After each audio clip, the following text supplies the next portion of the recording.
Is it even possible to be at peace in the middle of a pandemic? Is it possible to be at peace when we wake up in the morning and we hear the news and it reports always bad news and getting worse about statistics and numbers, how many are getting infected with the virus, how many are getting hospitalized, how many are passing away?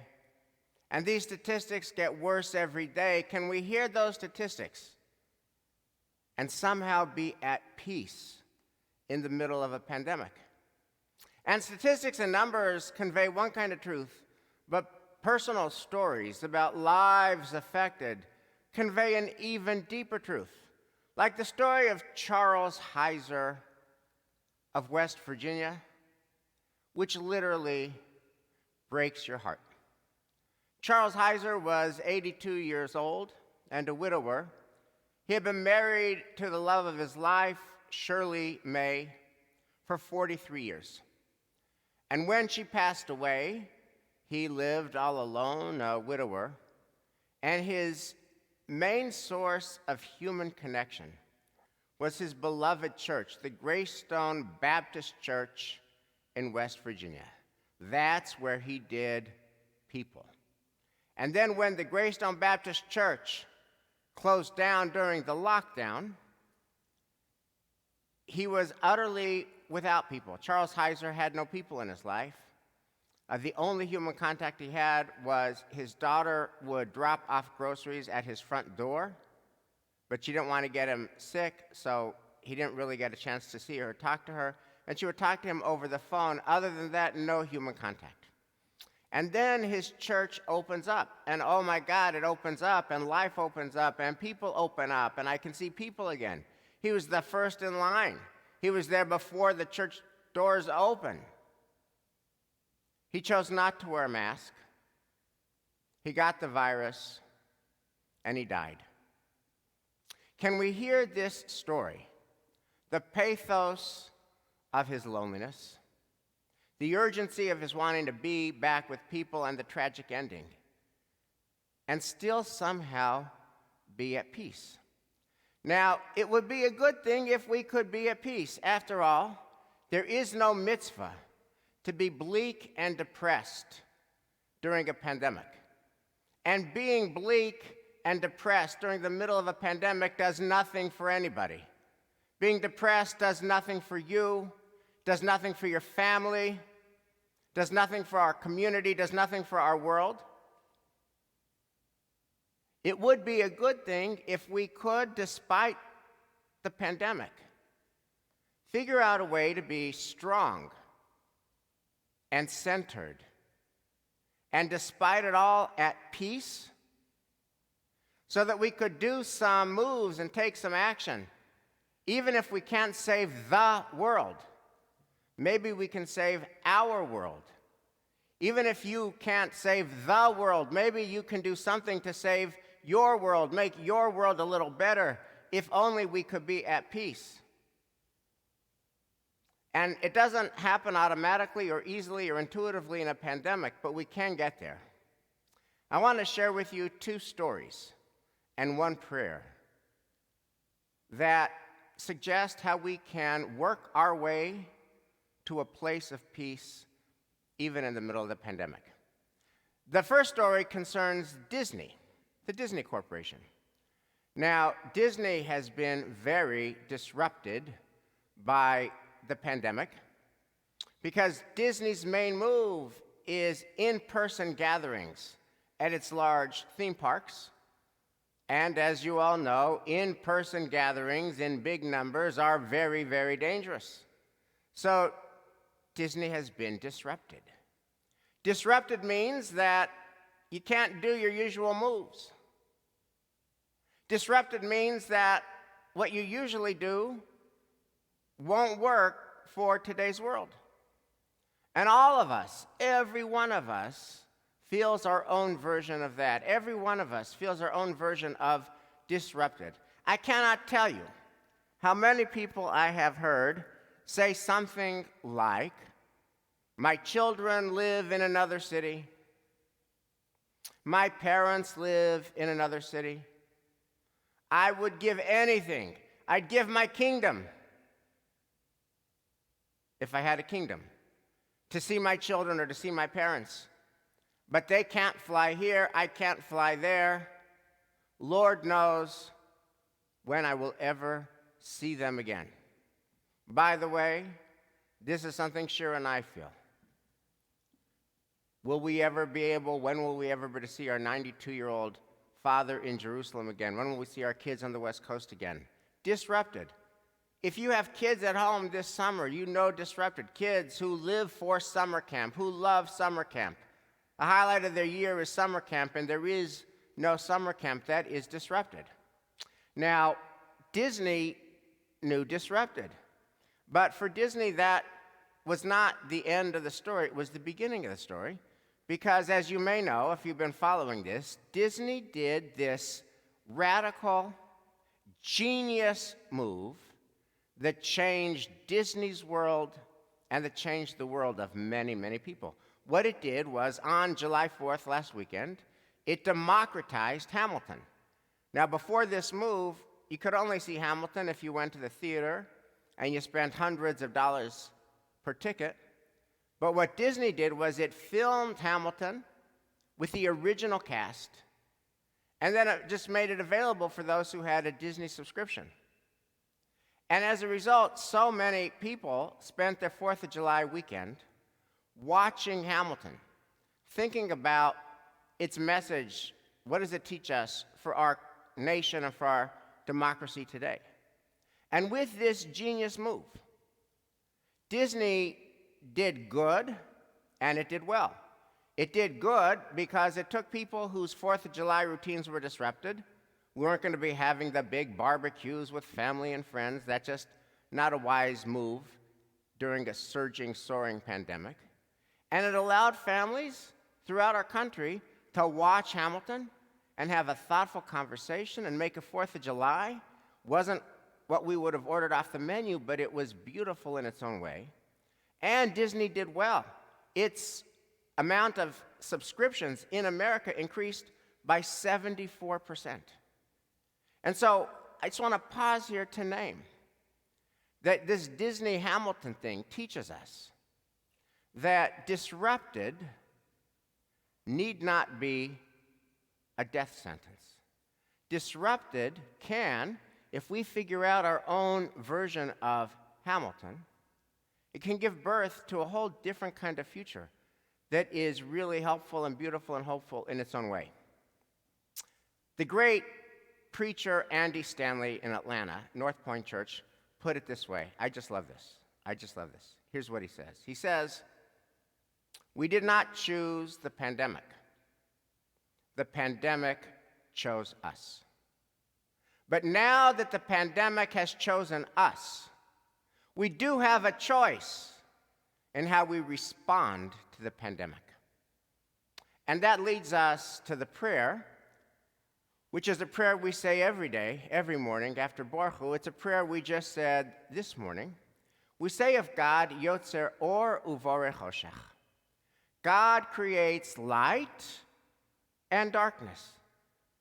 That is to say that when we can add light to the darkness, when we add light to the darkness, we are following God's example, and we're God's partner in changing our world and changing your world. And there are so many opportunities to add light to the darkness. This pandemic can allow us to really deepen our relationships. My family's all far-flung. They live in different cities. And everyone gets busy in their own little orbit. And as a result, we've fallen out of touch. We didn't intend to fall out of touch. We just fell out of touch. Everyone's so busy. And now, because of Zoom, I'm talking to people that I never used to see. That adds light to the darkness. I'm spending more time with our adult children. I haven't spent this kind of time with them since they were in high school. Seeing my adult children for who they are as adults in the world, That adds light to the darkness. We can add light to the darkness in how we think about and how we rethink how we spend our time. I've heard so many people say versions of the following. I used to spend all my time, hours a day, in a car commuting, stuck in traffic. And now I don't, and I don't miss that commuting time at all, repurposing my time to do things I'd much rather do than being stuck in traffic adds light to the darkness. I used to always be climbing the corporate ladder.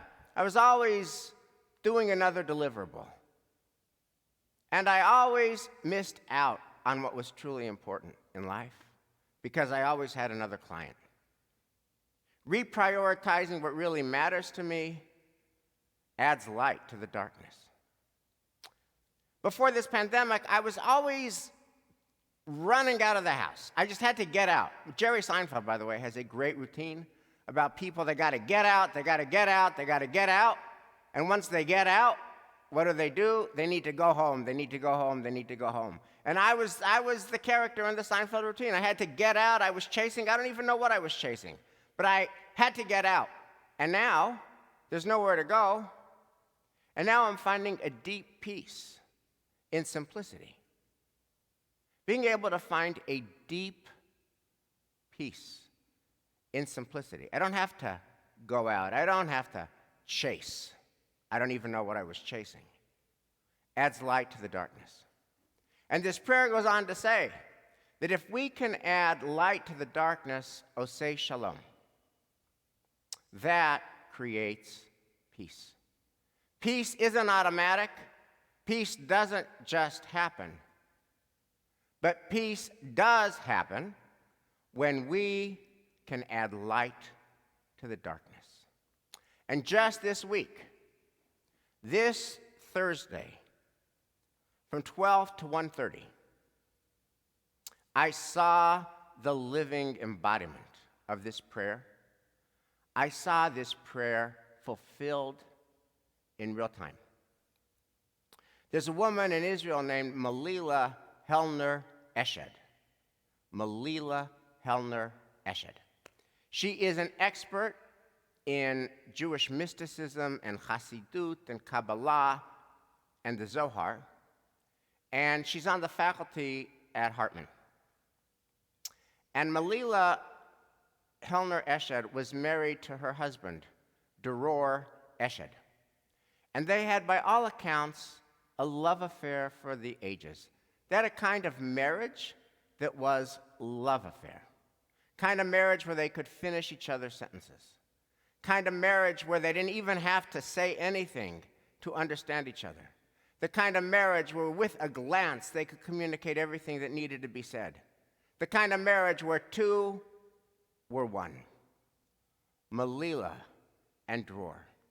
And then in 2015, he passed away after years of fighting an illness.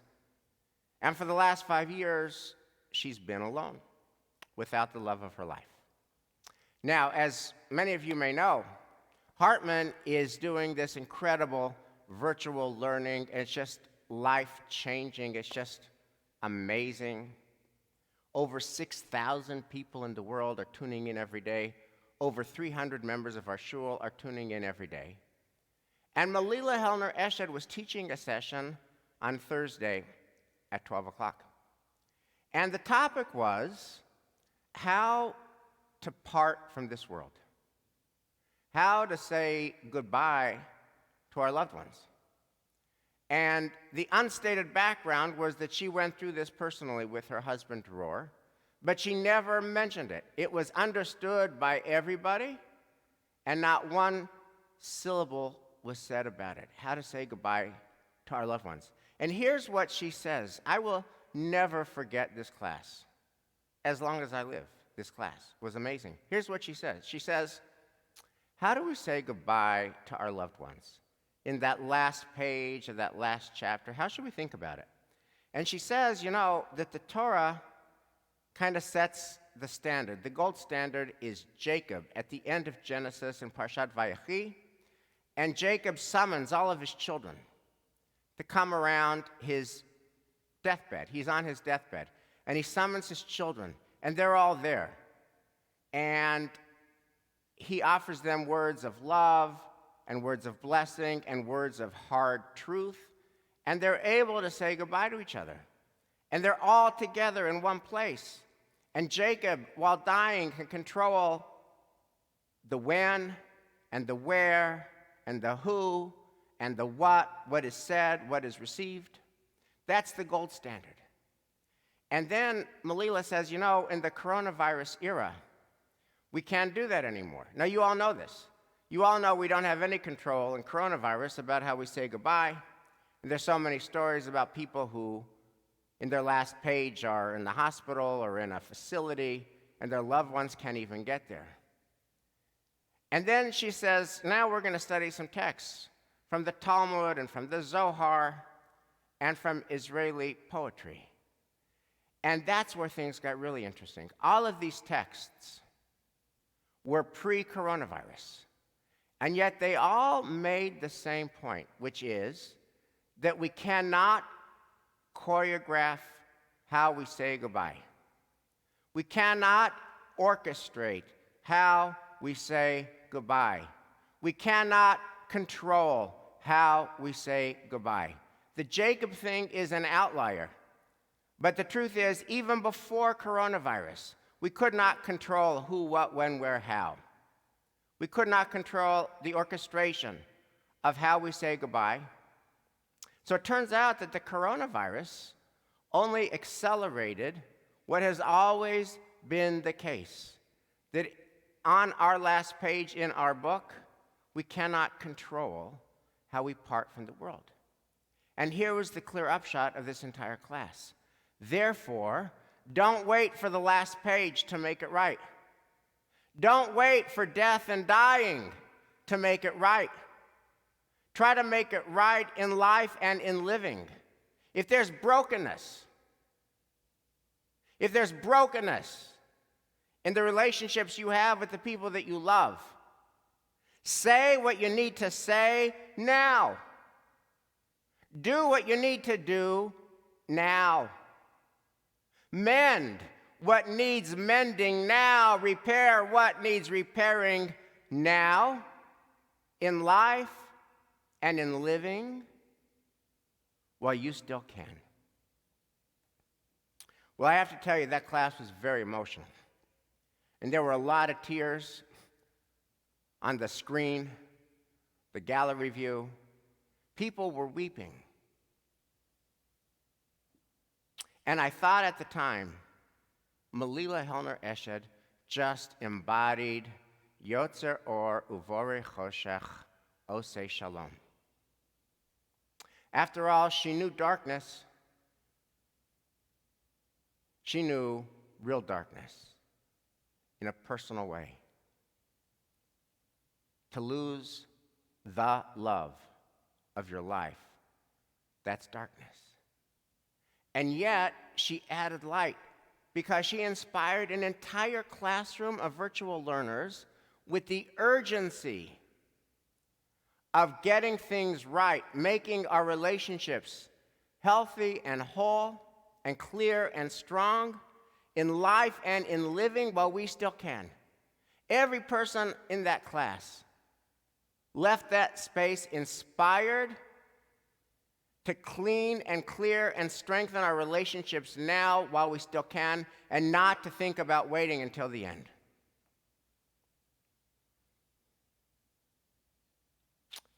Darkness is a given.